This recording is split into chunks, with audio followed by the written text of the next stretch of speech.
थप्पड़ की तीखी और करारी आवाज पूरे क्लासरूम में गूंज उठी थी। जैसे ही वो आवाज आई, क्लास में सन्नाटा छा गया। कुछ लड़कियां डर के मारे अपने होठों पर हाथ रखकर वहीं ठिठक गई, तो कुछ लड़के हैरान होकर एक दूसरे का चेहरा देखने लगे। सबकी नजरें अब उसी तरफ टिक गई थी जहां एक लड़की और एक लड़का आमने सामने खड़े थे। जिसके गाल पर वो थप्पड़ पड़ा था, वो हैरानी में अपना गाल थामे खड़ा रह गया। उसकी आंखों में अविश्वास था। उसे यकीन ही नहीं हो रहा था कि उस नाजुक सी कोमल सी दिखने में मासूम लड़की ने इतना जोरदार थप्पड़ मारा होगा। उसका गाल लाल पड़ चुका था, मानो किसी ने गर्म लोहे से छू लिया हो। उसकी आंखों के आगे सचमुच तारे नाचने लगे थे। तुम्हारी हिम्मत कैसे हुई ये हरकत करने की? वो लड़की चीखी। उसकी आवाज पूरे क्लासरूम में गूंज गई।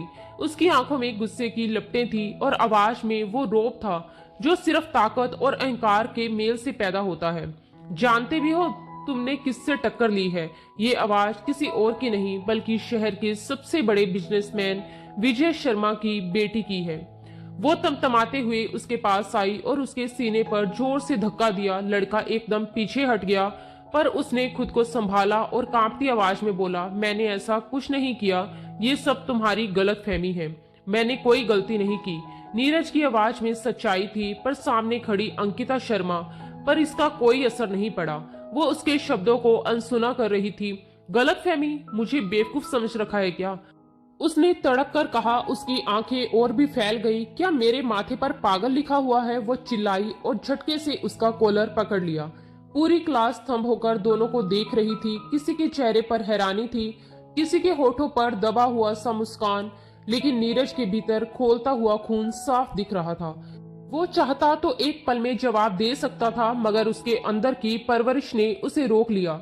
उसने हमेशा औरतों की इज्जत करना सीखा था और आज भी वही संस्कार उसे संभाल रहे थे। उसने गहरी सांस ली और बहुत शांति से कहा, अंकिता, तुम गलत समझ रही हो। मैं ऐसा इंसान नहीं हूँ। तुम जो सोच रही हो वैसा कुछ हुआ ही नहीं। लेकिन अंकिता अब किसी की नहीं सुनने वाली थी। चुप रहो।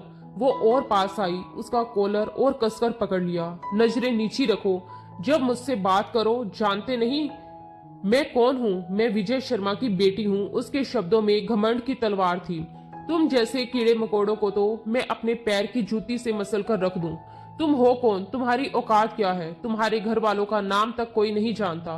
तुम तो अपनी फैमिली को इंट्रोड्यूस कराते हुए भी 100 बार सोचते हो, और तुम्हें लगता है कि मैं तुम्हारे जैसे किसी इंसान के साथ रिलेशनशिप में रहूंगी?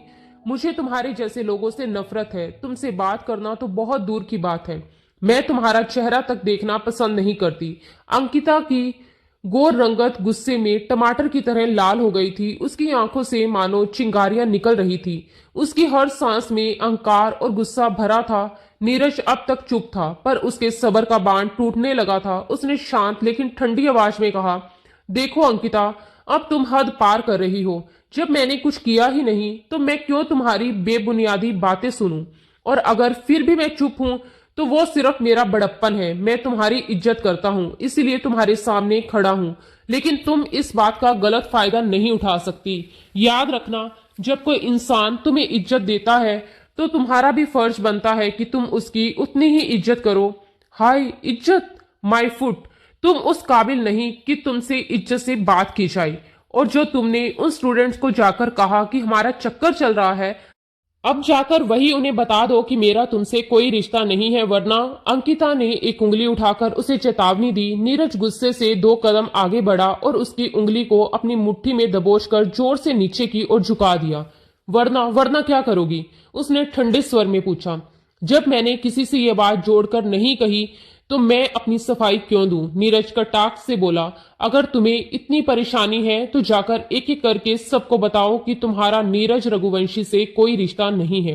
अंकिता की आंखों में खून का उबाला था। मैं तुम्हें बर्बाद कर दूंगी, उसने भयंकर लहजे में कहा। शौक से करो, मैं बर्बाद होने के लिए तैयार हूं, नीरज ने नसाफत भरे अंदाज में कहा, और फिर मजाकिया तरीके से पूछा, बताओ तो तुम्हें गुस्सा किस बात पर है? लोग तुम्हारा नाम मेरे नाम के साथ जोड़ रहे हैं, इसीलिए या इसीलिए कि ये खबर झूठी है? धीरे धीरे उसकी आंखों में शरारत उतरने लगी। तुम्हारी औकात नहीं कि तुम अंकिता शर्मा के नाम के साथ खुद को जोड़ सको, उसने घमंडी अदा में कहा। ठीक है, औकात की बात कर रही हो तो मैं तुम्हें अभी दिखा दूंगा। इतना कहते हुए उसने अपना हाथ उसकी कमर में डाल दिया और झटके से खींचते हुए क्लासरूम के पास रखी हुई एक किताब उठा ली। किताब से थोड़ी सी ढाल बनाकर उसने अचानक अंकिता के लाल अनार जैसे होठों को अपने होठों से छू लिया। चुंबन इतनी तड़क भड़ाक और जोश से भरा था कि अंकिता की बड़ी बड़ी आंखें और भी चौड़ी हो उठी। वह छोटी छोटी मुट्ठियों से उसके चौड़े मजबूत कंधों पर हाथ पटकते हुए उसे दूर हटाने की कोशिश करने लगी, पर हटी और कड़ा बॉडी बिल्डर नीरज रघुवंशी कहाँ इतनी आसानी से छूटने वाला था। क्लास में एकदम सन्नाटा छा गया। किसी ने उम्मीद भी नहीं की थी कि नीरज ऐसा करेगा। कुछ ही पल बाद नीरज पीछे हट गया। अंकिता के नाजुक होठों से खून की एक छोटी बूंद झलक पड़ी। अपमान और आहत महसूस करते हुए उसकी आंखों में आंसू भर आए। वह आगे बढ़कर नीरज के मुंह पर एक और जोरदार थप्पड़ मारती है। तुम्हें इस गलती की ऐसी सजा मिलेगी कि तुम पूरी जिंदगी नहीं भूलोगे। नीरज ने थप्पड़ को नजरअंदाज किया। उसने अपने होठों पर लगी खून की बूंद चाट ली और उसी उंगली को धीरे से अपने होठों से दबा लिया। तुम्हारे शब्द जितने कड़वे उतने ही अंदर से मीठे और लुभावने हैं। वह एक आंख दबाकर धीरे से उसके कान से सरगोशी कर गया और क्लासरूम से बाहर निकल गया। अंकिता ने गुस्से से पूरे क्लास पर एक नजर डाली। सभी अपनी नजरें नीचे कर बैठे थे। किसी की भी हिम्मत नहीं थी कि वे अंकिता शर्मा से पंगा लें। पांव पटकते हुए वह क्लासरूम से बाहर चली गई। बाहर आकर उसने मोबाइल निकाला और पापा का नंबर डायल किया, लेकिन कुछ सोचकर वह रुक गई। उसके होठों पर एक जहरीली मुस्कान आ गई। पापा से सजा दिलवाने में अब मजा नहीं आएगा नीरज रघुवंशी, सजा तो तुम्हें मैं दूंगी। कुछ सोचते हुए उसने डायल कट कर दिया और फिर अपने दोस्त मुकेश को कॉल करने लगी। उसने दूसरी घंटी पर ही फोन उठा लिया था। मुकेश, मुझे तुमसे एक बहुत जरूरी काम है। धीरे धीरे वह मुकेश को अपना प्लान समझाने लगी। मुकेश ने मुस्कुराकर कहा, तुम्हारा काम हो जाएगा, ठीक है, तुम सारा सामान तैयार रखना। मैं यूनिवर्सिटी से लौटते ही तुमसे सामान लेकर घर जाऊंगी और कल उस नीरज का अच्छे से गेम बजाऊंगी। पूरी क्लास के सामने मुझे बेइज्जत किया गया है ना, अब देखना उसी क्लास के सामने उसकी इज्जत का फालूदा कैसे निकालती हूँ। गुस्से से होंठ सिकोड़े हुए उसने अपने खतरनाक प्लान को अंजाम देने का पक्का इरादा कर लिया था। अगला दिन बाकी दिनों जैसा ही था, लेकिन आज अंकिता समय से पहले ही यूनिवर्सिटी पहुंच चुकी थी, क्योंकि आज उसे नीरज से अपनी बेइज्जती का बदला लेना था। जब नीरज क्लासरूम में दाखिल हुआ और सामने बैठी अंकिता को देखकर एक पल के लिए ठिठक सा गया। वह पहले कभी समय पर क्लास अटेंड नहीं करती थी, पर आज सब कुछ उल्टा था। अपना सीट झटकते हुए वह अपनी सीट की ओर बढ़ गया। नीरज के साथ बैठे मुकेश ने उसे एक आंख मारी और फिर होशियारी से नीरज के बैग की जिप खोलकर उसमें कुछ सामान डाल दिया। थोड़ी ही देर में राजकुमार सर क्लासरूम में दाखिल हुए। कल मैंने तुम लोगों को कुछ असाइनमेंट पूरे करने के लिए दिए थे, उन्हें मेरे डेस्क पर जमा करो, राजकुमार सर ने कहा। धीरे धीरे सभी स्टूडेंट्स ने अपने अपने असाइनमेंट सर को दे दिए। सर एक एक करके असाइनमेंट चेक करने लगे और जैसे ही नीरज की बारी आई, उन्होंने उसका असाइनमेंट उठाकर चेक किया तो उसमें से कुछ तस्वीरें फिसलकर जमीन पर गिर गई। सर ने उन्हें उठाकर देखा तो उनका चेहरा एकदम कठोर हो गया। वे तस्वीरें अश्लील थी और देखकर सर शर्म से पानी पानी हो उठे। एक झटके में वे नीरज के पास पहुंचे, उसका कॉलर पकड़कर खड़ा कर दिया और उसके गाल पर जोरदार थप्पड़ जड़ दिया। ये सब क्या है नीरज, तुम यहाँ पढ़ने आते हो या ये गंदगी फैलाने? राजकुमार सर गुस्से में तस्वीरें हाथ में लेकर सवाल कर रहे थे। सारे स्टूडेंट्स स्तंभ थे। किसी को यकीन नहीं हो रहा था कि नीरज ऐसा कर सकता है। नीरज तो एक सीधा साधा और बेहद अच्छे चरित्र का लड़का था, जिसने आज तक किसी लड़की की तरफ गलत नजर तक नहीं डाली थी।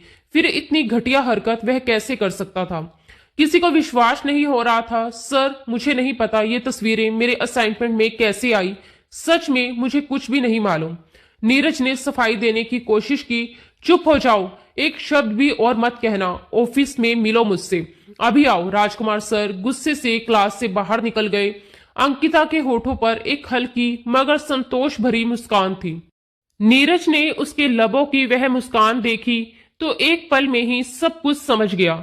वह उसके पास गया, लेकिन उससे पहले ही अंकिता बोल पड़ी, चलो अब प्रिंसिपल के ऑफिस में जाकर अपनी सफाइयां देते रहो, लेकिन मुझे पता है तुम खुद को साबित नहीं कर पाओगे। नीरज ने अपने सीने पर बाजू बांधे, गहरी सांस ली और सामने खड़ी उस तूफान जैसी लड़की को देखा जो ना जाने क्यों उससे इतनी नफरत करती थी। मैं खुद को साबित करना भी नहीं चाहता अंकिता, क्योंकि मुझे पता है कि मैं गलत नहीं हूं। वक्त खुद ही सबके सामने सच ला देगा। लेकिन तुमने जो ये घटिया हरकत की है ना, उस पर तुम्हें शर्म आनी चाहिए। नीरज ने शांत स्वर में कहा। अंकिता का चेहरा गुस्से से लाल हो उठा। उसने तिल मिलाते हुए कहा, शर्म तो तुम्हें आनी चाहिए। जब कल तुमने मुझे छूने की हिम्मत की थी। अभी तो ये सिर्फ एक छोटा सा ट्रेलर था, पूरी फिल्म तो अभी बाकी है। सपने देख रहे हो ना मेरे साथ रिश्ता जोड़कर रातों रात अमीर बनने के? कान खोलकर सुन लो, तुम मेरे पैर की धूल के बराबर भी नहीं हो। नीरज की नजरों में ठंडापन था, लेकिन लहजे में एक चुभन थी। पर फिर इसने थोड़ा रुककर अफसोस से कहा, तुम जितनी खूबसूरत हो उतनी ही घमंडी भी। अगर तुम थोड़ी नरम दिल होती तो तुम्हारी खूबसूरती में चार चांद लग जाते। पहले मैं तुम्हें बाकी लड़कियों से अलग समझता था, सोचता था तुम में दिमाग भी है, लेकिन नहीं।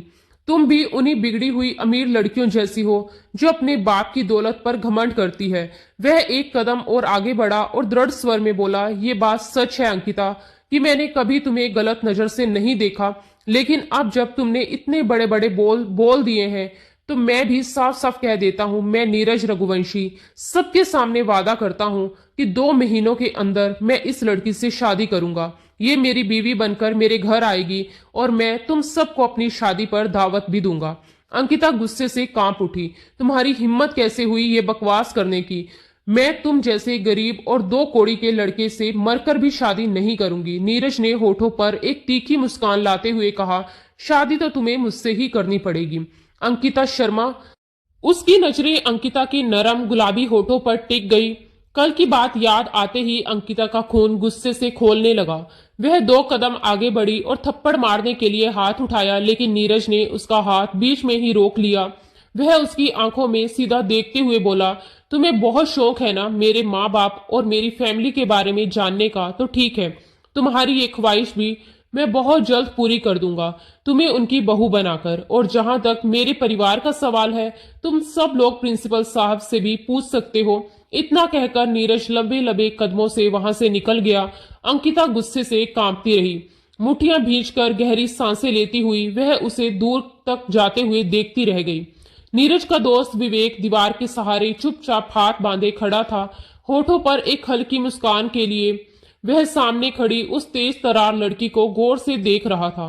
अब वह लड़की नीरज रघुवंशी के निशाने पर थी और विवेक जानता था कि अब उसे कोई नहीं बचा सकता। बस यही सोचकर उसके मन में एक पल को अंकिता के लिए तरस सा उमड़ आया। वह थोड़ा आगे बढ़ा और धीमे स्वर में बोला, गलती कर दी तुमने नीरज रघुवंशी से उलझकर। अगर उससे ना उलझती तो तुम्हारी जिंदगी में सुकून रहता, लेकिन अब जब गलती कर ही ली है तो उसकी सजा भी भुगतनी पड़ेगी। वैसे तुम्हारी एक गलतफहमी दूर कर दूं, यूनिवर्सिटी में ये बात नीरज ने नहीं फैलाई कि तुम उसकी गर्लफ्रेंड हो। शायद कुछ ऐसे स्टूडेंट्स हो जो तुमसे या उससे जलते हो। बस तुम दोनों को बदनाम करने के लिए उन्होंने ये अफवाह उड़ाई होगी, लेकिन तुमने बिना सोचे समझे नीरज से दुश्मनी मोल ले ली। अब बस भगवान से दुआ करो कि तुम्हारी जिंदगी में कोई मुसीबत ना आए, या फिर मेरी मानो अभी भी वक्त है, जाकर नीरज से माफी मांग लो। वो बहुत अच्छा इंसान है, तुम्हें माफ कर देगा, वरना बात अब बहुत आगे बढ़ चुकी है और अब तुम्हें कोई नहीं बचा पाएगा। अंकिता हैरानी और गुस्से से उसे देखती रह गई। वह फटी नजरों से बोली, आर यू मैड? क्या तुम्हारा दिमाग खराब हो गया है? कैसी उल्टी सीधी बातें कर रहे हो तुम? माफी तो उसे मुझसे मांगनी चाहिए और तुम कह रहे हो कि मैं उससे माफी मांगू? उस 2 कौड़ी के नीरज से? इम्पॉसिबल। विवेक ने गहरी सांस लेते हुए गंभीरता से कहा, अंकिता मैं तुम्हारी भलाई के लिए कह रहा हूं। तुमने उसके डायलॉग नहीं सुने, वो यूं ही इतनी बड़ी बातें कहकर नहीं गया। कुछ तो है उसके आत्मविश्वास में। कसम से ऐसा कॉन्फिडेंस बहुत कम लोगों में होता है। जो वो कहकर गया है वो बिल्कुल सच भी हो सकता है। कमरे में एक पल के लिए सन्नाटा छा गया। अंकिता उसकी बात सुनकर ठिठक गई, फिर बोहें चढ़ाकर बोली, तो तुम्हारा मतलब ये है कि उसका खानदान मेरे खानदान से बड़ा है, यानी वो मेरे पापा से भी ज्यादा अमीर है? विवेक ने शांत स्वर में कहा। अंकिता सॉरी टू से, बट हाँ ऐसा ही है। नीरज ने कभी अपनी फैमिली का रुतबा किसी के सामने नहीं दिखाया, क्योंकि वो चाहता है कि लोग उसे उसके काम से पहचाने, ना कि उसके पापा की दौलत से। उसके पापा एक बहुत बड़ी मल्टीनेशनल कंपनी के ओनर हैं। इसके अलावा उनकी 8 कंपनियां हैं जो इंडिया से लेकर अमेरिका तक चलती हैं। तुम्हारे पापा के पास सिर्फ 2 कंपनियां हैं। मिस अंकिता, लेकिन नीरज के पापा के पास 8 और वो सब बेहद मशहूर हैं। शायद उनके कुछ नाम तुमने भी सुने होंगे। विवेक थोड़ा रुककर बोला, वो झूठ नहीं बोलता। अगर उसने कहा है कि उसने ये अफवाह नहीं फैलाई तो तुम्हें उसकी बात पर भरोसा करना चाहिए था, मगर अब तुमने खुद अपनी शामत बुला ली है। तो मेरी प्यारी सी बहन, अब अपने आप को दिमागी तौर पर तैयार कर लो, क्योंकि नीरज अब चुप बैठने वालों में से नहीं है। तुमने सबके सामने उसका कॉलर पकड़ा, उसे अपमानित किया, फिर भी उसने संयम रखा, प्यार से बात की। तुम्हारी जगह कोई और लड़की होती तो शायद वो उसका मुंह तोड़ देता। इतने में पीछे से किसी लड़की ने मजाक में कहा, वाह यार, उसकी पर्सनैलिटी तो बिल्कुल हीरो जैसी लगती है। अंकिता ने पलटकर उसे ऐसे घूरा कि वो लड़की तुरंत चुप हो गई। क्लास में दोबारा हलचल शुरू हो गई। सब अपने अपने काम में लग गए, मगर अंकिता का दिल अब तेजी से धड़क रहा था। नीरज की सच्चाई सुनकर उसके अंदर कहीं ना कहीं डर समा गया था। नीरज की धमकी याद आते ही उसके मन में बेचैनी बढ़ने लगी। कहीं वो सच में? फिर खुद से बोली, नहीं, ये सिर्फ एक धमकी है, वो ऐसा कुछ नहीं करेगा। भला शादी कोई गुड्डे गुड्डियों का खेल है क्या, जो वो मुझसे मेरी मर्जी के बिना शादी करेगा? हरगिज नहीं। लेकिन जब छुट्टी के वक्त वह यूनिवर्सिटी के मेन गेट पर पहुंची तो उसका दिल थक से रह गया। उसका ड्राइवर बहादुर आज नहीं आया था। उसकी जगह उसके पापा विजय शर्मा खुद उसे लेने आए थे। और उनके साथ कौन खड़ा? नीरज रघुवंशी था। वह उसके पापा से गले मिल रहा था। दोनों किसी बात पर जोर से हंस रहे थे। अंकिता के कदम लड़खड़ा गए। वह तेजी से आगे बढ़ी और बोली, पापा आप यहाँ? बहादुर कहाँ है? वह अपने ड्राइवर के बारे में पूछ रही थी, मगर नजरें बार बार नीरज पर जा टिक रही थी, जो अब एक रहस्यमयी मुस्कान लिए उसी को घूर रहा था। उसकी आंखों की चमक में कुछ ऐसा था कि अंकिता का दिल सहम गया। कल तक जो लड़की सबके सामने नीरज पर हाथ उठाने से नहीं डरती थी, आज उसी के सामने उसकी सारी बहादुरी कहीं गायब हो चुकी थी। अरे अंकिता बेटा, बहादुर को मैंने एक जरूरी काम से भेज दिया है। उसे लौटने में अभी कम से कम 1 घंटा और लगेगा, इसलिए मैं खुद तुम्हें लेने आ गया। लेकिन यहाँ तो मेरी मुलाकात नीरज रघुवंशी से हो गई। तुमने बताया ही नहीं कि मेरे दोस्त का बेटा तुम्हारा क्लास फेलो है और साथ ही तुम्हारा बहुत अच्छा दोस्त भी है। ये बात तो मुझे खुद नीरज ने बताई कि तुम दोनों बहुत अच्छे दोस्त हो। ये कहते हुए वह एक बार फिर नीरज रघुवंशी की ओर ध्यान से देखने लगी। बताओ बेटा, तुम्हारे पापा कैसे हैं? उनसे मिले हुए तो मुझे काफी वक्त हो गया है। मैंने तो उनसे कहा भी था कि वह हिंदुस्तान आ जाएं और मेरे बिजनेस में थोड़ा हाथ बटा दें। शायद उनके हाथ लगने से मेरा बिजनेस भी तरक्की करने लगे। मगर अब तो वह बड़े लोग बन गए हैं ना, कहाँ अब हम जैसे लोगों को मुंह लगाएंगे? अरे नहीं नहीं अंकल, ऐसी कोई बात नहीं है। पापा तो आपको बहुत याद करते हैं, नीरज ने मुस्कुराते हुए कहा और एक नजर अंकिता पर डाली। अंकिता खुद में सिमटी हुई जरा अपने पापा के पीछे हो गई थी। पहली बार उसे नीरज की नजरों से डर महसूस हुआ। मैं बहुत जल्दी अपने पापा के साथ आपके घर आऊंगा, बिजनेस की बातें भी होंगी, लेकिन इसके अलावा भी बहुत कुछ कहना है आपसे। आपकी एक कीमती चीज मांगनी है। ये कहते हुए नीरज मुस्कुराया और लबे कदमों से वहां से चला गया। आज उसके ड्राइवर की जगह खुद उसके पापा आए थे और ये सब कुछ नीरज ने सिर्फ अंकिता को एहसास दिलाने के लिए कहा था। अंकिता अपने पापा के साथ गाड़ी में बैठ चुकी थी। तभी विजय जी बोले, उस लड़के से दोस्ती बनाए रखो, वह हमारे बहुत काम आएगा। मैं तो सोच रहा हूँ कि उसके पापा से तुम्हारे रिश्ते की बात कर लूं। तुम सोच भी नहीं सकती, अगर दोनों फैमिलीज में रिश्ता हो गया तो हमारा बिजनेस दिन दुगनी रात चौगनी तरक्की करेगा। पापा प्लीज। अंकिता गुस्से में चिल्ला पड़ी, मैं आपके किसी बिजनेस डील की नजर में नहीं आना चाहती, और मैंने पहले ही कहा था कि मैं आपके किसी बिजनेस पार्टनर के बेटे से शादी नहीं करूंगी। पापा की ये बात सुनकर मानो नीरज की योजना को खुद उसके पापा ने पंख दे दिए थे। जो काम नीरज करना चाहता था वही उसके पापा खुद करने की सोच रहे थे। अरे अंकिता बेटा, क्या हो गया है? मैंने तो बस अपने ख्याल का इजहार किया था। जब तुम दोनों अच्छे दोस्त हो तो शादी में क्या दिक्कत है? नहीं है हम अच्छे दोस्त, अंकिता ने मुंह बनाकर कहा और खिड़की से बाहर देखने लगी।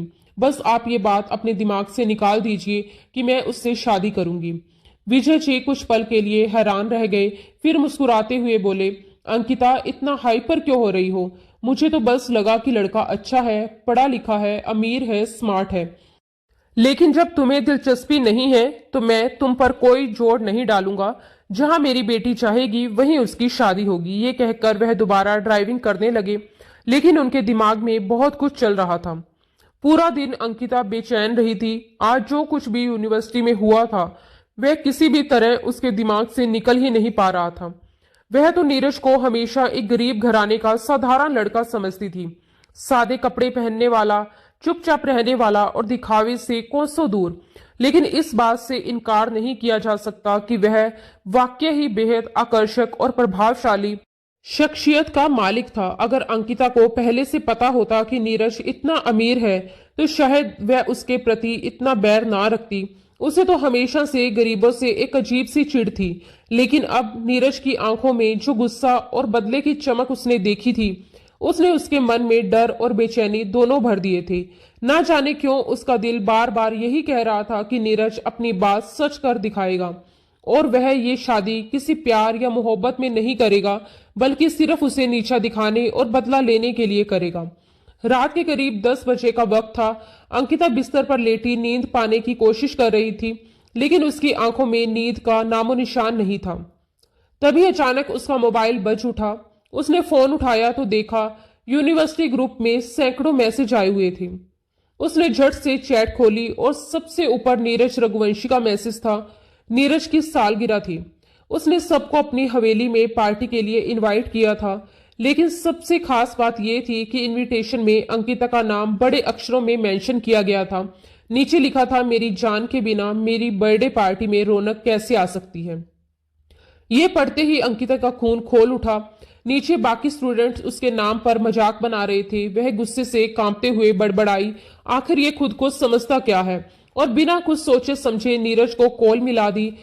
दूसरी ही बेल पर कॉल उठ गई। उधर से नीरज की आवाज आई, अरे मेरे ख्वाबों की रानी, मैं तो अभी तुम्हें ही याद कर रहा था। देखो, दिल को दिल से राह होती है। तुमने खुद ही कॉल कर ली। सच बताओ, तुम भी मुझे याद कर रही थी ना? अंकिता का गुस्सा फूट पड़ा।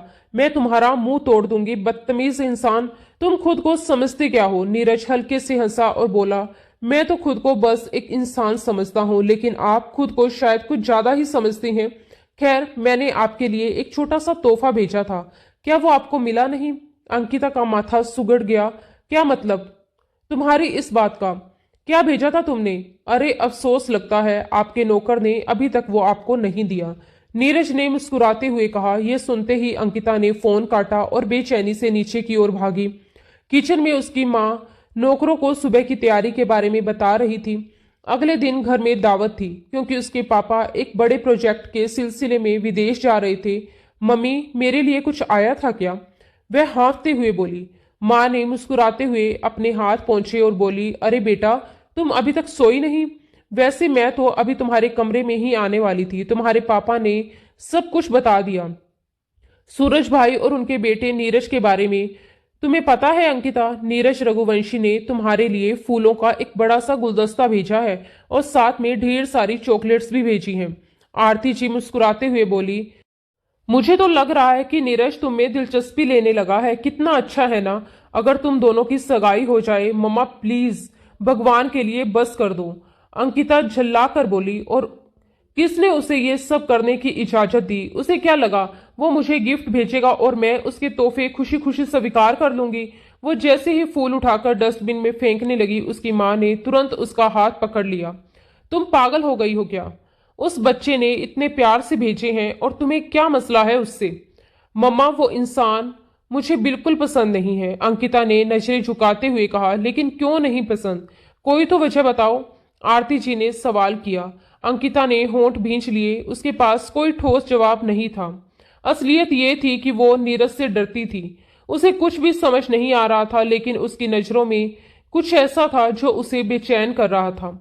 फिर वह गुस्से में पैर पटकती हुई अपने कमरे में चली गई और फूलों को नोच नोच कर पूरे कमरे में बिखेर दिया। आरती जी ने अफसोस और गुस्से के मिश्रण से सिर हिलाया। अजीब लड़की है। ऐसी बातों के लिए तो लड़कियां सपने देखती हैं, और इसे घर बैठे इतना अच्छा रिश्ता मिल रहा है, फिर भी इसके नखरे खत्म नहीं हो रहे। 2 दिन बाद नीरज रघुवंशी अपने माता पिता के साथ उनके घर आया। वो बड़े आत्मविश्वास से विजय शर्मा के सामने सोफे पर बैठा बातें कर रहा था। उसके चेहरे की मुस्कान और बात करने का अंदाज साफ दिखाई दे रहा था कि वह क्या चाहता है। इधर किचन में अंकिता बार बार अपनी माँ से पूछ रही थी, मम्मा ये यहाँ क्यों आया है। आरती जी झुंझलाकर बोली, अंकिता ये तुम 10वीं बार पूछ रही हो। कितनी बार बताऊं, वह तुम्हारे रिश्ते की बात करने आया है, वह तुम्हें पसंद करता है और तुमसे शादी करना चाहता है। और ये तुमने क्या पहन रखा है, जरा जाकर कुछ ढंग का पहन लो। अगर उसकी माँ ने देखा तो क्या सोचेगी कि कैसी लापरवाह लड़की है। मम्मा मुझे किसी के सोचने से कोई फर्क नहीं पड़ता, अंकिता ने रूखे लहजे में कहा और खिड़की की ओर देखने लगी। मैं 90s की लड़कियों की तरह दुपट्टा सर पर डालकर हाथ में चाय की ट्रे लेकर उसके सामने शर्माने नहीं जा रही। वो बुरा सा मुंह बनाकर वहीं किचन की सेल पर बैठ गई, लेकिन अंदर ही अंदर उसका दिल जोर जोर से धड़क रहा था। जो धमकी नीरज ने यूनिवर्सिटी में दी थी वो अब उसकी आंखों के सामने जीवित सी महसूस हो रही थी। अंकिता को एहसास था कि नीरज अपने कहे हुए हर शब्द को सच में बदलने वाला है। वो डर से सोचने लगी, अगर उसने मुझसे शादी की तो क्या वह मुझसे बदला लेगा, क्या मेरी जिंदगी नरक बना देगा। उसके मन में डर और गुस्से का मिश्रण उमड़ रहा था। अब वो पहले जैसी बेफिक्र और निडर अंकिता नहीं रही थी। नीरज रघुवंशी का नाम सुनते ही उसके दिल की धड़कनें तेज हो जाती थी। तुम मेरी बात मान रही हो या फिर मुझे सख्ती करनी पड़ेगी। आरती जी की आवाज में झुंझुलाहट और चेतावनी दोनों थी। अंकिता ने मुंह बिचकाया और बिना कुछ कहे पांव पटकती हुई अपने कमरे में चली गई। उसने मजबूरी में हल्का फुल्का तैयार होना स्वीकार कर लिया था, लेकिन मन ही मन उसने निश्चय कर लिया था कि वह कुछ ऐसा करेगी जिससे ये रिश्ता बनने से पहले ही टूट जाए। ये ख्याल आते ही उसके दिल को थोड़ी राहत से महसूस हुई। उसने आसमानी रंग का कुर्ता और सफेद पैंट पहन रखी थी, कंधों पर हल्का सा बड़ा दुपट्टा डालकर बाल खुले छोड़ दिए थे। जैसे ही वो कमरे से बाहर निकली, नीरज रघुवंशी उसे देखता ही रह गया। उसकी नजरें अंकिता से हटना ही भूल गई। कोई शक नहीं था कि वह लड़की बेमिसाल खूबसूरत थी। अंकिता अपने आप पर हमेशा से लापरवाह रहती थी। कभी बालों को जल्दी से पोनी बना लेती तो कभी उलझे हुए बालों को जूड़े में समेट देती और कई बार तो बस खुला छोड़ देती थी। मेकअप के नाम पर उसके चेहरे पर सिवाय काजल की एक हल्की रेखा के कुछ नहीं होता था। कपड़ों का भी उसे खास ध्यान नहीं था। कभी ढीला ट्राउजर और ढीली टी शर्ट तो कभी मिनी स्कर्ट या टाइट जींस के साथ छोटा कुर्ता। लेकिन आज जब उसने जरा सी भी कोशिश की थी तो उसका रूप किसी चांदनी रात से कम नहीं लग रहा था। हल्के मेकअप की चमक उसके चेहरे पर निखार ला रही थी और ऊपर से गुस्से में फूला हुआ उसका चेहरा, लाल नाक और चिड़चिड़ी आंखें। नीरज रघुवंशी को उस पर अनायास ही प्यार आने लगा था। रात के खाने के बाद अंकिता लॉन में जाकर खड़ी हो गई। थोड़ी देर बाद नीरज भी उसके बराबर आकर खड़ा हो गया। कैसी हो तुम? उसने बातचीत शुरू की। मुझे तुमसे कोई बात नहीं करनी, अंकिता ने गुस्से से कहा और उंगली उठाते हुए पीछे पलटी। नीरज ने झटके से उसकी कलाई पकड़ ली। एक तो तुम ये उंगली उठाकर वार्निंग देने की आदत डाल चुकी हो। वह मुस्कुराया, उसकी उंगली को अपने होठों के पास ले गया और अगले ही पल हल्के से अपने दांतों के बीच दबा लिया। आह! अंकिता के होठों से सिसक निकली। जंगली इंसान, क्या कर रहे हो? छोड़ो मेरा हाथ। वो झटके से अपना हाथ छुड़ाकर पीछे हटी। नीरज ने आंखों में शरारत भरी चमक के साथ कहा, जब तुम गुस्से में लाल होती हो ना तो जी चाहता है तुम्हें अपनी बाहों में भर लूं, तुम्हारे इन लाल लाल गालों को, इस छोटी सी नाक को और फिर तुम्हारे इन गुलाबी होठों को अपने होठों से छू लूं। वो उंगली से उसके होठों को हल्की सी छूता है, लेकिन अंकिता ने गुस्से से उसका हाथ झटक दिया और चीखी, तुम एक नंबर के बदतमीज इंसान हो। शुक्र मनाओ कि मैंने पापा को वो बात नहीं बताई जब तुमने मुझे जबरदस्ती किस किया था। बता देती तो 1 मिनट में तुम्हें इस घर से निकाल देती। नीरज हंसा। मेरी तरफ से पूरी इजाजत है, जाकर बता दो, लेकिन एक एडवाइस है, लड़कियां ऐसी बातें अपने मुंह से कहती अच्छी नहीं लगती। सोचो अगर तुमने कहा कि पापा आपके दामाद ने मुझे लिप टू लिप किस किया था तो फिर तो हमारी सुहागरात की सारी बातें भी लोगों को बता दोगी क्या? वो मुस्कुराते हुए उसके सर पर हल्की चपट मारता है और एक आंख दबाकर शरारत से देखता है। शर्म और गुस्से के मिले जुले भाव से अंकिता का चेहरा लाल हो गया। तुम एक नंबर के ढीठ और बेशर्म इंसान हो। मुझे तुमसे कोई बात नहीं करनी। मुझे भी कोई खास दिलचस्पी नहीं है। नीरज का स्वर अचानक कठोर हो गया। मैं सिर्फ अपनी मम्मी के कहने पर तुम्हारे पास आया हूँ और तुम मुझे ये मत बताओ कि मुझे क्या करना चाहिए और क्या नहीं। बेहतर यही होगा कि अपने काम से काम रखो। वो जो अब तक कोशिश कर रहा था कि बातचीत सामान्य रहे, अब खुद गुस्से में था। आखिर तुम्हें क्या मिलता है इस जिद से? बताओ अंकिता, तुम इतनी जिद्दी क्यों हो? ये जो तुमने जिद पकड़ ली है ना, ये बेकार है। जब मैंने गलती की ही नहीं तो तुमने उसकी सजा मुझे क्यों दी? वो आगे बढ़ा और उसकी आंखों में झांका। मैंने तुमसे कहा था ना कि मैंने वह बात कॉलेज में नहीं फैलाई। शायद ये सब अनुराग का काम है। मुझे नहीं पता कि उसका मेरे साथ क्या झगड़ा है या फिर वो तुम्हारे साथ कोई पुराना हिसाब बराबर करना चाहता है, लेकिन तुम गलत इंसान को सजा दे रही हो अंकिता। अंकिता बस उसे देखती रह गई। गुस्से, हैरानी और डर के मिले जुले भाव उसके चेहरे पर साफ थे। अंकिता ने तुरंत जवाब दिया, मिस्टर नीरज रघुवंशी, अनुराग आपके बहुत अच्छे दोस्त हैं, मेरे नहीं। नीरज ने लापरवाही से कहा, ओह कम ऑन यार, बस कर जाओ, अब बहुत हो गया। मैं इतना गया गुजरा भी नहीं कि थर्ड क्लास लोगों को अपना दोस्त बनाऊं। अंकिता मुंह बनाते हुए बोली, आप कोई महाराणा राजकुमार नहीं हैं, आपके सभी दोस्त ऐसे वैसे ही हैं। ये सुनकर नीरज अपनी मुस्कुराहट छुपा ना सका। उसने धीरे से कहा, तुम बहुत प्यारी लग रही हो अंकिता। अंकिता का दिल एक पल के लिए जोरों से धड़क उठा, लेकिन अगले ही पल उसने खुद को फिर से पत्थर बना लिया। मुझे पता है, आपको बताने की जरूरत नहीं, उसने तंज कसते हुए कहा और वहां से जाने लगी।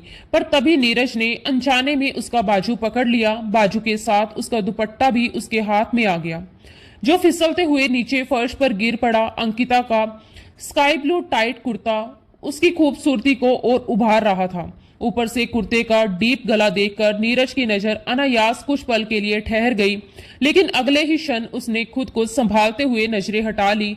सब कुछ इतना अचानक हुआ था कि किसी को भी अंदाजा नहीं हो सका।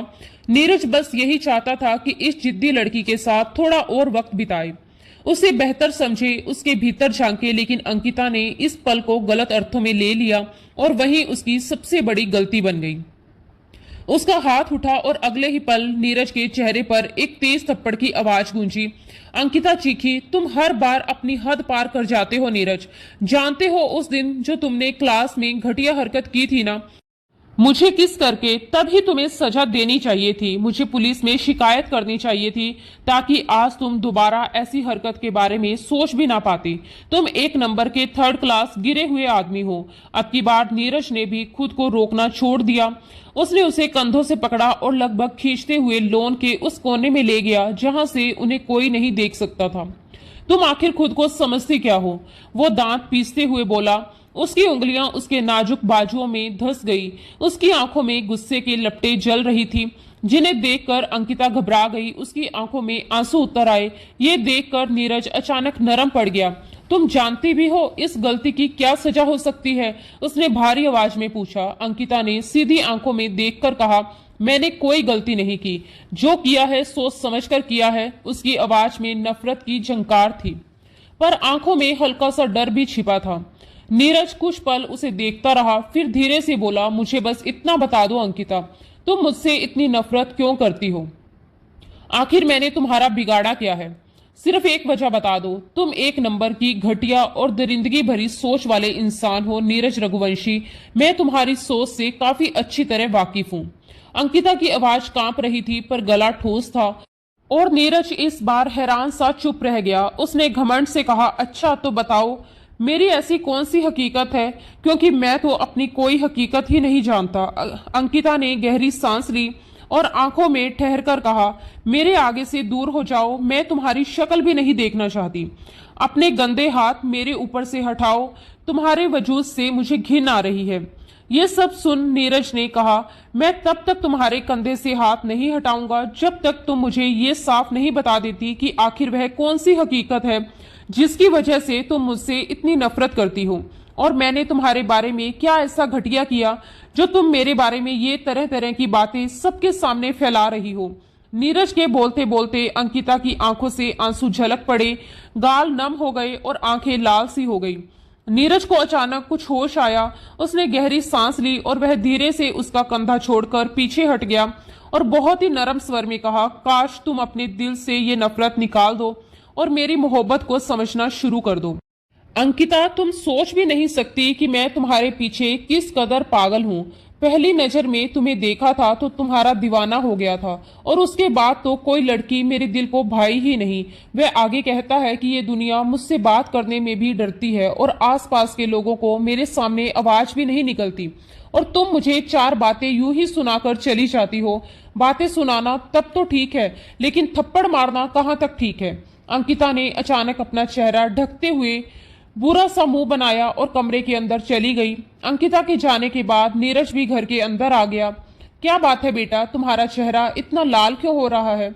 उसकी माँ ने चिंतित होकर पूछा। एक पल के लिए वह घबरा गया, फिर खुद को संभालते हुए बोला, शायद मच्छर ने काट लिया होगा। मैं थोड़ी देर पहले लॉन में खड़ा था। कितनी बार कहा है अपना ख्याल रखा करो, उसकी माँ ने नाराजगी से कहा, और फिर बातों में व्यस्त हो गई। नीरज ने धीरे से नजर उठाई। अंकिता अब किचन में थी। वह आइस क्यूब निकाल रही थी। वो ऐसे बर्ताव कर रही थी जैसे कुछ हुआ ही ना हो। उसके चेहरे पर अजीब सी शांति थी, मानो कुछ देर पहले जो हुआ वो एक सपना हो। मिस अंकिता आहूजा, बीवी तो आप सिर्फ मेरी ही बनेगी, क्योंकि आपको किसी और के पास जाने की इजाजत मैं खुद भी नहीं दे सकता। ये कहकर वह अब बिजनेस से जुड़ी बातें करने लगा था जैसे कुछ हुआ ही ना हो। दूसरी ओर जब अंकिता अपने कमरे में पहुंची तो उसका दिल जोर जोर से धड़क रहा था। वो अपने कंधों पर उसके हाथों का स्पर्श अब भी महसूस कर रही थी। उस एहसास से उसका शरीर कांप उठा। ये सोचकर ही उसका दम घुटने लगा, अगर वह इंसान मुझे हासिल करने में कामयाब हो गया तो मेरी जिंदगी बर्बाद हो जाएगी। वह बुदबुदाई, नहीं नहीं, वह एक घटिया इंसान है। उसने ना जाने कितनी लड़कियों की जिंदगी बर्बाद की है। मैं उसे अपनी जिंदगी बर्बाद करने की इजाजत नहीं दूंगी। उसकी आंखों से आंसू बह निकले। हे भगवान, मेरी मदद कर, मुझे उसके चंगुल से बाहर निकाल दे, या फिर मुझे उसके जाल में फंसने मत देना। ये कहते हुए वह जमीन पर बैठ गई। उसने अपने बाल पकड़ लिए, खींचने लगी। दर्द और डर से उसका शरीर कांप रहा था। वह टूट चुकी थी। वह आदमी उसकी इस हालत से पूरी तरह बेखबर था। सुबह जब अंकिता की आंख खुली तो सिर में तेज दर्द था। अचानक उसका मोबाइल बज उठा। स्क्रीन पर उसकी दोस्त का नाम चमक रहा था। उसकी दोस्त ने कहा, यार, नीरज रघुवंशी के बारे में तुम गलत सोच रही हो। वो तो तुम्हारी बहुत इज्जत करता है। अगर कोई तुम्हारा नाम लेता तो वो उसे डांटकर चुप करवा देता था। तुम्हारी वजह से उसने कई बार लड़ाई भी की है। वो तुम्हारी इज्जत खराब कैसे कर सकता है? मैंने पहले भी कहा था कि ये काम टोनी का है। टोनी?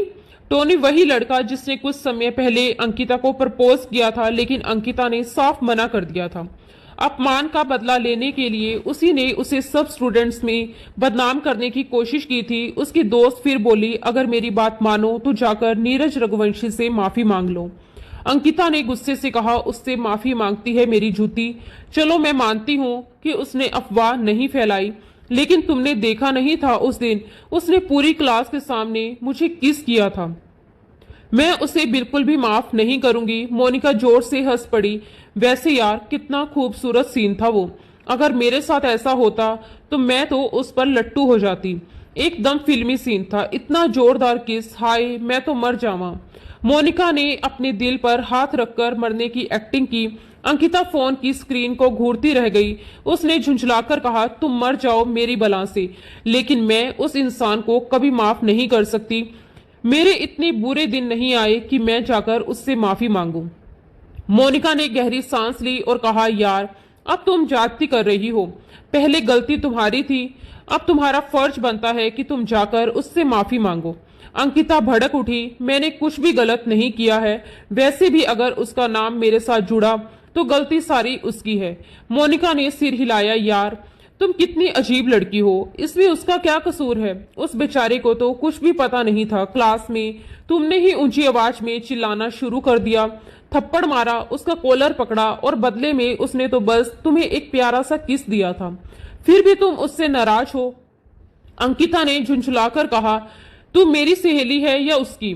ऑफ कोर्स तुम्हारी बेस्ट फ्रेंड हूँ और हमेशा तुम्हारा साथ देती हूँ, लेकिन इस बार तुम गलत हो रही हो। बेहतर होगा कि तुम जाकर अपने रवैये के लिए माफी मांग लो। यही तुम्हारे लिए ठीक रहेगा।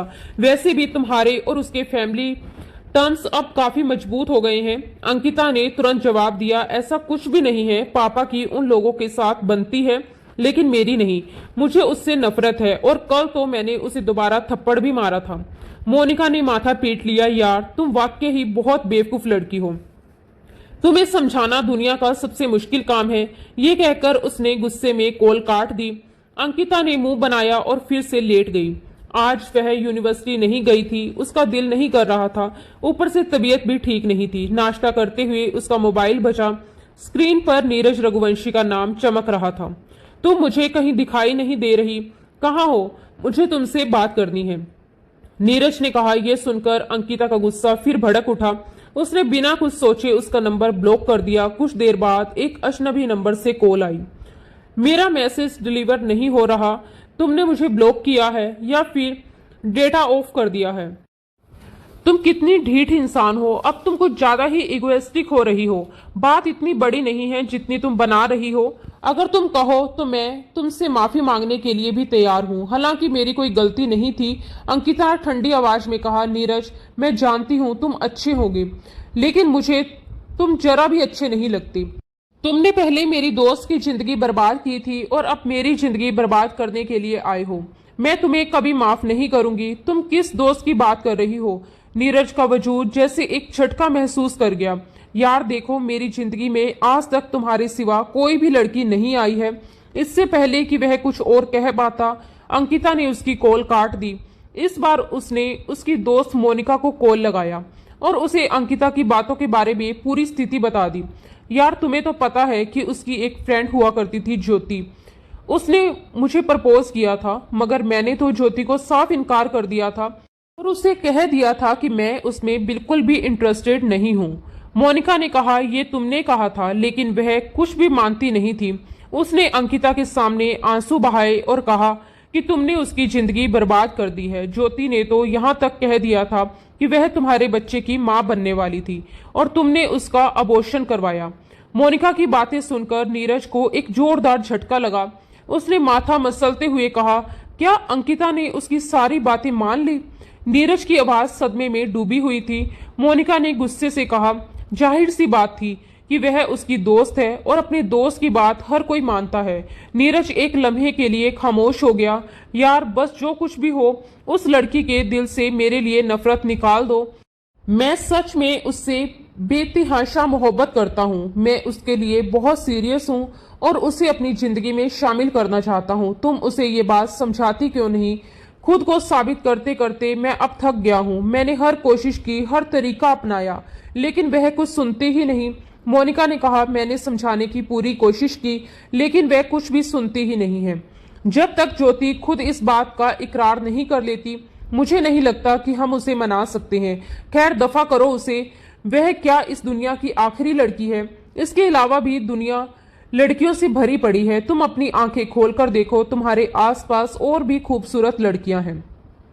तुम्हारे अंदर कौन सी कोई कमी है? तुम एक अमीर बाप के इकलौते बेटे हो, मोनिका ने शरारत भरे अंदाज में कहा और नीरज के धैर्य का इम्तिहान लिया। ये सुनकर नीरज गुस्से में कॉल काट दी। वह उसकी दोस्त से बहस नहीं करना चाहता था। उसे पता था कि पहले भी उसकी दोस्त को इनकार करके वह मुश्किल में फंसा था और अब दोबारा वही गलती करके अपने पांव पर कुल्हाड़ी नहीं मारना चाहता था। नीरज रघुवंशी ने घर जाकर अपने पापा से साफ कह दिया कि वह सिर्फ अंकिता से ही शादी करेगा, किसी और की तरफ आंख भी नहीं उठाएगा। मगर इससे पहले वह अंकिता के साथ एक छोटी सी मीटिंग करना चाहता था ताकि सारी मिसअंडरस्टैंडिंग क्लियर हो जाए, लेकिन अंकिता उसे मौका ही नहीं दे रही थी। अगले दिन उसके पेरेंट्स रिश्ता लेकर आए और सब कुछ डिसाइड भी हो गया। अंकिता के पापा बहुत खुश और उत्साहित थे। वे बरसों से चाहते थे कि अपने दोस्त के साथ मिलकर बिजनेस स्टार्ट करें, लेकिन उन्हें मौका नहीं मिला और उनका दोस्त भी देश से बाहर था। अब हालांकि उन्हें एक बिजनेसमैन दामाद मिल रहा था, इसलिए उन्हें यकीन था कि अपना ये ख्वाब बहुत जल्दी पूरा होगा और उनका बिजनेस पूरी दुनिया में फैल जाएगा। लेकिन दूसरी तरफ अंकिता रो रो कर बुरी हालत में थी। उसने एक ही रट लगाई हुई थी, मैं मर जाऊंगी लेकिन उस इंसान से शादी नहीं करूंगी। वह लूज कैरेक्टर है, धोखेबाज इंसान है। उसकी माँ ने उसे अपने सीने से लगाकर समझाया, मैंने उस लड़के की आंखों में तुम्हारे लिए पसंदगी देखी है। वह वाकई में ही तुमसे बहुत मोहब्बत करता है। वो तुम्हारे लिए अपनी जान भी लुटाता है। तुम क्यों उसे अपनी जिंदगी में शामिल नहीं करती? उसे एक मौका दो। हो सकता है तुम्हारी दोस्त ने तुम्हें सब कुछ झूठ बताया हो। हकीकत में ऐसा कुछ भी नहीं हुआ हो। तुम एक बार ज्योति से बात करके सब कुछ क्लियर कर लो। मगर अंकिता ने एक ही रट लगा रखी थी। उसने सारी क्लास के सामने ये बात जानबूझकर कही थी कि वो अपनी आन को सुकून पहुंचाना चाहता है और इसी वजह से ही वह मेरी जिंदगी में शामिल हो रहा है। मम्मा, मैं उससे शादी नहीं कर सकती, वरना मेरी क्या इज्जत रह जाएगी। सब लोग मुझ पर हंसेंगे और मैं पूरी क्लास के सामने जलील हो जाऊंगी। मैंने उसे पहले ही पूरी क्लास के सामने जलील किया था और अब मुझे डर है कि वह भी मुझे जलील करेगा। मम्मा, अगर उसने पहले ही दिन मुझे तलाक दे दिया तो? डर के मारे उसका बुरा हाल हो रहा था, लेकिन ऐसा कुछ भी नहीं होगा मेरी जान। मुझे नीरज पर पूरा यकीन है। वो बहुत सुलझा हुआ और समझदार लड़का है। वो तुम्हारे साथ किसी भी तरह की ज्यादती नहीं करेगा और ना ही कभी होने देगा। तो मेरी बात समझने की कोशिश क्यों नहीं कर रही हो? इस बार मम्मा ने उसे अपने सीने से गले लगा लिया। अंकिता और भी ऊंची आवाज में रोने लगी। मम्मा, क्या ऐसा नहीं हो सकता कि आप ये शादी कैंसिल कर दें? उसने रोते हुए पूछा। मम्मा ने उसे ढांढस बंधाया और नहीं बेटा, ऐसा नहीं हो सकता। तुम्हारे पापा बहुत खुश हैं। ये रिश्ता उनकी मर्जी से हो रहा है। तुम्हारे पापा ने तुमसे कभी कुछ नहीं मांगा और वह लड़का भी बहुत अच्छा है। तुम बस उसे एक बार मौका दो। अंकिता ने गहरी सांस ली और बोली, मम्मा, मैं बस बहुत हो गया। मैं तुम्हें समझा समझा कर थक चुकी हूँ। अब मैं प्यार से नहीं समझाऊंगी। अगर मुझे तुम्हारे साथ जबरदस्ती करनी पड़ी तो मैं जबरदस्ती भी करूंगी। गुस्से से अपनी बात पूरी करने के बाद वह वहां से चली गई। अगले दिन अंकिता की सास उसके पास आई ताकि उसे बाजार लेकर जा सके। उसकी शादी के लिए जोड़ा खरीदना था और कुछ तैयारियां भी करनी थी, लेकिन अंकिता ने दो टटोक अंदाज में कहा, मुझे कोई दिलचस्पी नहीं है। आप जो कुछ भी लेना चाहती हैं ले लीजिए। सास थोड़ी शर्मिंदा हुई और हल्की सी मुरझा गई, लेकिन अंकिता की मम्मी ने उनसे माफी मांग ली थी। शादी का दिन आ गया था और नीरज बहुत खुश और उत्साहित था। उसने अपने सारे क्लास फेलोज को शादी पर दावत दी थी। अंकिता स्टेज पर बैठी थी कि उसकी एक क्लास फेलो उसके कान में सरगोशी करते हुए बोली, तुमने तो कहा था कि तुम इस आदमी से नफरत करती हो और कभी उसे अपनी जिंदगी में शामिल नहीं करोगी। तुम इस पर थूकना भी पसंद नहीं करोगी और अब तुम इसकी बीवी बन रही हो। क्लास फेलो की बात सुनकर उसका खून गुस्से से उबल उठा और उसे एक बार फिर नीरज पर गुस्सा आया। उसके चेहरे के बदलते हाव भाव देखकर नीरज ने उसके हाथ पर अपना हाथ रखा तो वह गुस्से में उसका हाथ झटक कर साइड की ओर देखने लगी। नीरज ने फुसफुसाकर कहा, यार क्या हो गया है तुम्हें? इस तरह क्यों बर्ताव कर रही हो? सब लोग तुम्हारी तरफ देख रहे हैं। अंकिता ने ठंडी आवाज में कहा, मुझे फर्क नहीं पड़ता। मैंने कहा था कि मैं तुमसे शादी नहीं करूंगी। तुम खुद ही जिद कर रहे थे। अब ये सब कुछ बर्दाश्त भी करो। नीरज बेसाख्ता भगवान से प्रार्थना करता हुआ बोला, हे भगवान, मुझे हिम्मत दे कि मैं इस लड़की को झेल सकूं। नरम आवाज में उसने पूछा, बताओ तुम्हें आखिर इस सब करने से क्या मिलता है? क्या तुम कभी मुस्कुराकर मुझसे बात नहीं कर सकती? अंकिता गुस्से से बोली, तुम इस काबिल ही नहीं हो कि मैं तुमसे मुस्कुराकर बात करूं। सारा हिसाब किताब अब बंद कमरे के अंदर होगा। नीरज ने धीरे से उसके कान में सरगोशी की और अंकिता जी जान से कांप उठी। ना जाने वह उसके साथ क्या करने वाला था। अगर वह उसे पूरी दुनिया के सामने जलील कर देता तो वह क्या करती? ऐसे वहम उसे परेशान कर रहे थे। हे भगवान, मुझे बचा लेना। उसकी सास ने उसे कमरे में ले जाकर बिठा दिया। इससे पहले वह चेंज करने जाती कि कमरे का दरवाजा खुला और नीरज मजबूत कदमों से अंदर आया। देखा अंकिता, मैंने अपना चैलेंज पूरा कर दिखाया। मैंने कहा था ना कि मैं तुमसे शादी करके दिखाऊंगा, और देखो अब तुम मेरी बीवी बन गई हो। उसने गर्व से कहा। अंकिता ने नफरत से सिर उठाकर कहा, तुम मेरे वजूद को हासिल कर लोगे लेकिन कभी भी मेरे दिल तक नहीं पहुंच पाओगे। ये कहकर उसने अपने पीछे से एक कांच का टुकड़ा निकाल लिया। इससे पहले कि वह खुद को चोट पहुंचाती, नीरज ने उसका हाथ बीच में पकड़ लिया। वो खुद को छुड़ाने की कोशिश करने लगी, मगर नीरज ने सख्ती से उसका बाजू पकड़े रखा। नीरज ने कांच का टुकड़ा जोर से जमीन पर फेंक दिया और एक जोरदार थप्पड़ उसके चेहरे पर जड़ दिया। तुम पागल तो नहीं हो गई? ये क्या तमाशा है? तुम्हें क्या लगता है कि तुम जो दिल में आएगा वो कर दोगी और मैं चुपचाप बर्दाश्त कर लूंगा? वह फट पड़ा था। अंकिता अपने चेहरे पर हाथ रखे बेआवाज उसे देख रही थी। तुमने मुझे थप्पड़ मारा? उसने फुसफुसाकर पूछा। हाँ, मैंने मारा, और अगर तुमने फिर से ये गलती की तो मैं और भी मारूंगा। ये कहकर उसने झटके से उसे अपने सीने से लगा लिया। वे फूट फूट कर रोने लगी। तुम बहुत बुरे हो, मैं तुमसे नफरत करती हूँ, तुम मुझसे नफरत करो, लेकिन मेरी जान, खुद को तकलीफ मत पहुंचाना, मैं तुम्हें तकलीफ में नहीं देख सकता। क्या तुम ये समझती नहीं कि मैं तुमसे बेतहाशा प्यार करता हूँ, और ये प्यार मेरे लिए पहले दिन से ही खास है। जब मैंने यूनिवर्सिटी में एडमिशन लिया था और पहले ही दिन तुम्हें देखा, मैं तुम्हारा दीवाना हो गया। उस दिन के बाद मैंने किसी और की तरफ नजर उठाकर भी नहीं देखा, और जहां तक तुम्हारी उस दोस्त का सवाल है, सच कहूं तो मैंने उसे कभी कोई फालतू बात नहीं की। मैं उसकी जिंदगी बर्बाद करने वाला इंसान नहीं हूं। मुझे नहीं पता था कि उसकी मुझसे कौन सी दुश्मनी थी और कैसे उसने अपने गुस्से को मेरे खिलाफ इस्तेमाल किया।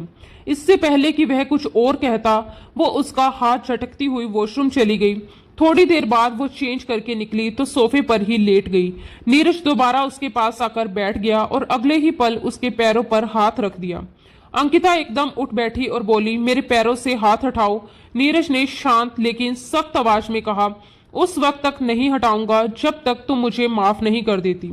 अंकिता ने आंखें मिचमिचाते हुए कहा, मुझे तुम पर यकीन नहीं है तो मैं तुम्हें माफ कैसे कर दूं। नीरज ने हल्की मुस्कान के साथ कहा, मैं तुम्हें यकीन दिलाने की पूरी कोशिश करूंगा। रुको, अब मेरे पास एक आखिरी तरीका बचा है, इसके अलावा मेरे पास कोई विकल्प नहीं। फिर उसने मोबाइल उठाया और मोनिका को कॉल कर दिया। 2 दिन पहले मोनिका ने ज्योति को फोन किया था और सारी कॉल रिकॉर्ड भी की थी। कॉल में ज्योति ने साफ साफ कहा था कि उसने ये सब केवल और केवल नीरज को जलील करने के लिए किया था। सच तो ये था कि वह उसे पसंद करती थी, मगर नीरज ने उसकी मोहब्बत को ठुकरा दिया था। अपनी भावनाओं की चपेट में ज्योति ने बदला लेने की कोशिश की, पूरी यूनिवर्सिटी में झूठ फैला दिया और लोगों के दिलों को उसके खिलाफ भड़का दिया। इसी वजह से झूठ फैलाया गया और हर किसी के दिल में गलतफहमी पैदा हो गई, जिससे नीरज की परेशानियां बढ़ गई। रिकॉर्डिंग सुनने के बाद अंकिता पूरी तरह खामोश हो गई थी। उसकी आंखों से आंसू बह निकले और अगले ही पल उसने एक बार फिर से रोना शुरू कर दिया। नीरज ने घबराकर पूछा, यार अब ये क्या है? वह कुछ नहीं बोली, बस अपने दोनों बाजू फैलाते हुए सीधे उसके गले लग गई। उसकी आवाज कांप रही थी, मुझे माफ कर दो, प्लीज मुझे माफ कर दो। वह छोटे बच्चों की तरह सिसक सिसक कर उससे माफी मांग रही थी। नीरज के चेहरे पर एक गहरी मुस्कान उभर आई। उसे अंकिता पर बहुत प्यार आया। उसने प्यार से उसकी छोटी सी नाक खींची और उसके माथे पर एक नरम चुंबन देते हुए कहा, मैं तुमसे नाराज नहीं हूं और ना कभी हो सकता हूं। क्लास में उस दिन जो कुछ भी कहा था वो बस गुस्से में था और उस पर मैं आज भी शर्मिंदा हूं। मैं तुमसे कभी बदला लेना नहीं चाहता था, क्योंकि जिसे इंसान सच्चे दिल से मोहब्बत करता है उससे बदला ले ही नहीं सकता। मैं तो बस तुम्हें अपनाना चाहता था, तुम्हें अपने पास रखना चाहता था, तुम्हें अपने सीने से लगाना चाहता था और तुम्हें बेहिसाब प्यार देना चाहता था। वो उसकी आंखों में गहराई से झांकते हुए बोला, भगवान का लाख लाख शुक्राना है कि तुम्हारी सारी गलतफहमी अब दूर हो गई। अब तो तुम्हें मुझसे कोई शिकायत नहीं है ना? उसने उसका चेहरा अपने हाथों से उठाया तो अंकिता तेजी से सिर हिलाने लगी, नहीं, अब कोई शिकायत नहीं। नीरज मुस्कुरा उठा, उसकी आंखों में मोहब्बत झलक रही थी। चलो ये तो बहुत अच्छी बात है, उसने नरम लहजे में कहा, तो क्या अब मुझे इजाजत है अपना प्यार नछावर करने की? वो उसके होठों की ओर झुका था कि अंकिता ने झट अपने होठों पर अपनी हथेली रख दी। हरगिज भी नहीं। उस दिन मुझे बहुत दर्द हुआ था, उस दिन मैं गुस्से में था, बस इसीलिए थोड़ा जुनून में आ गया था, लेकिन आज नहीं, बल्कि आज तुम्हें ढेर सारा सुकून दूंगा। वह धीरे धीरे अपनी सांसों को उसकी सांसों में उलझाने लगा। कभी ऊपर वाला तो कभी नीचे वाला होठ वो बड़े प्यार से अपने होठों में अंकिता की सांसों को समेट रहा था। अंकिता की सांसें गहरी हुई थी और उन गहरी गहरी सांसें लेने की वजह से अंकिता की धड़कनें ऊपर नीचे हो रही थी और ऊपर नीचे होती उसकी धड़कनों को वो अपने सीने पर महसूस कर रहा था। नीरज के पूरे वजूद में एक गुदगुदी सी होने लगी थी। होठों से होता वो गर्दन तक आया था और फिर धीरे धीरे उसकी ढीली शर्ट के अंदर से उसकी नाजुक कमर को अपने हाथों में ले चुका था। नीरज की उंगलियों की सरसराहट वो अपनी कमर पर महसूस कर रही थी। धीरे धीरे वह हाथ ऊपर की ओर सरकने लगे थे। अंकिता इस वक्त सिर्फ एक ढीली ढाली सिंगल टी शर्ट में थी। एक झटके में नीरज के हाथ उसके मुलायम धड़कनों तक पहुंच गए थे और उसकी खूबसूरत धड़कनों को छूते ही नीरज एकदम से बेसुध हो गया था। उसने एक झटके में अंकिता को उस ढीली ढाली शर्ट से आजाद कर दिया। अंकिता शर्माकर उसके चौड़े सीने में छिप गई। वो उसे अपनी बाहों में उठाकर बेड पर लेकर आया था और अपने होठों से उसे छूने लगा। जब वह अपना चेहरा उसकी मुलायम धड़कनों पर ले गया तो उसकी गर्म सांसों ने अंकिता का वजूद सुलगाना शुरू कर दिया। अपनी उंगलियों से उसकी धड़कनों से खेलता हुआ वो मदहोश हुआ था। You are so beautiful. मदहोशी में उसने अपने होठ उसकी धड़कनों पर रख दिए। जब अंकिता ने उसकी जीभ की सरसराहट अपनी धड़कनों पर महसूस की तो वह बुरी तरह से मचल उठी थी। उफ, नीरज मत करो, मैं सह नहीं पाऊंगी। तो किसने कहा तुम खुद को रोको? मैं तुम्हारी मदहोशी सिसकियां सुनना चाहता हूँ। वो थोड़ा सा ऊपर होते हुए अपनी लाल खुमार भरी आंखों से अंकिता की आंखों में देखता हुआ बोला था और फिर और भी शिद्दत से उसकी धड़कनों पर शरारतें करने लगा। मचलते हुए अंकिता ने उसकी कमर के चारों ओर अपनी बाहें लपेट ली और अब नीरज की संगत के लिए तड़प रही थी। उसी नीरज के लिए जिसे कभी वह नफरत करती थी, लेकिन आज वह उसके बेहद करीब आना चाहती थी। उस रात नीरज ने पूरी शिद्दत से अंकिता पर अपनी मोहब्बत की बारिश की थी। उसकी एक निगाह, हर एक स्पर्श ऐसा था कि अंकिता खुद को रोक नहीं पा रही थी। ऐसा लग रहा था कि मानो नीरज उसे अपनी रूह का हिस्सा बना लेना चाहता हो। उसकी धड़कनें उसकी धड़कनों में घुल गई थी और हवा में दोनों की खुशबू बस एक दूसरे में घुली हुई थी। अगली सुबह ने उन दोनों के लिए एक बेहद खूबसूरत एहसास लेकर आई थी। ऐसा एहसास जो उनके रिश्तों की गहराई को और भी निखार रहा था। नीरज के माँ बाप ने अंकिता का स्वागत बेहद प्यार और स्नेह से किया। उनकी मुस्कानें और उनके हाथों की देखभाल दोनों ने अंकिता को ऐसा महसूस करवाया कि वह उनके परिवार का हिस्सा बन चुकी है। उन्होंने उसकी पसंद का नाश्ता बनाया और खुद अपने हाथों से उसे खिलाया। अंकिता इस स्नेह और अपनापन को देखकर शर्म से लाल हो गई। उसे एहसास हुआ कि वह नीरज के परिवार को लेकर कितनी गलतफहमी में थी। ये दिन सच में उसके लिए खास बन गया। दोनों एक दूसरे की नजर से कभी ओझल नहीं होते थे। शादी को अब 8 दिन हो गए चुके थे और दोनों अब यूनिवर्सिटी से ज्यादा छुट्टियां नहीं ले सकते थे। दोनों की पढ़ाई का आखिरी साल था और पढ़ाई की जिम्मेदारी दोनों पर भारी थी। लेकिन अंकिता ने अचानक पढ़ाई छोड़ने की बात कह दी, जिससे नीरज का गुस्सा फूट पड़ा। उसने गंभीर और प्यार भरे स्वर में कहा, अपनी पढ़ाई पूरी करो वरना मैं तुमसे बात नहीं करूंगा। अंकिता नीरज की नाराजगी को सहते हुए अपने निचले होठ को कतरते हुए आंखों में आंसू लिए धीरे से बोली, मुझसे नाराज होने की धमकी मत दिया करो नीरज, मेरी जान निकल जाएगी। उसके शब्दों में डर और प्यार दोनों झलक रहे थे। नीरज उसे देखकर तड़प उठा। उसके आंसू पहुंचते हुए उसे अपनी बाहों में कसकर भर लिया। उसका दिल एक दूसरे की धड़कनों के साथ तालमेल बिठाने लगा। 8 दिन की छुट्टी के बाद दोनों साथ साथ यूनिवर्सिटी पहुंचे। रास्ते में उनकी हर छोटी छोटी मुलाकात में मुस्कान और प्यार झलक रहा था। उनके दोस्त और सहपाठी उनकी खूब खिंचाई भी कर रहे थे, लेकिन नीरज ने हर बार धैर्य और प्यार से उन्हें संभाल लिया। नीरज का अंकिता के लिए इतना प्यार देखकर सभी लोग बस ठंडी आहें भर रहे थे और दिल से उनकी जोड़ी को सराह रही थी। अंकिता उसे प्यार भरी नजरों से देखती हुई सोच रही थी, क्या उसकी जिंदगी में इतने रंग होते अगर वह जिद करके नीरज से शादी करने से इनकार कर देती। शायद नीरज के बिना उसकी जिंदगी बेरंग और अधूरी होती। दोस्तों, आज की हमारी ये कहानी आपको कैसी लगी? अपने दिल की बात कमेंट बॉक्स में जरूर साझा करें। अगर कहानी ने आपका दिल छू लिया हो तो प्लीज एक लाइक जरूर कर दें। रोजाना एक नई रोमांटिक और दिलकश कहानी के लिए हमारे चैनल को सब्सक्राइब करना ना भूलें। तो मिलते हैं दोस्तों अगली कहानी में, जहां रोमांस और एहसासों का जादू आपके दिल को फिर से छू जाएगा। धन्यवाद दोस्तों। राधे राधे।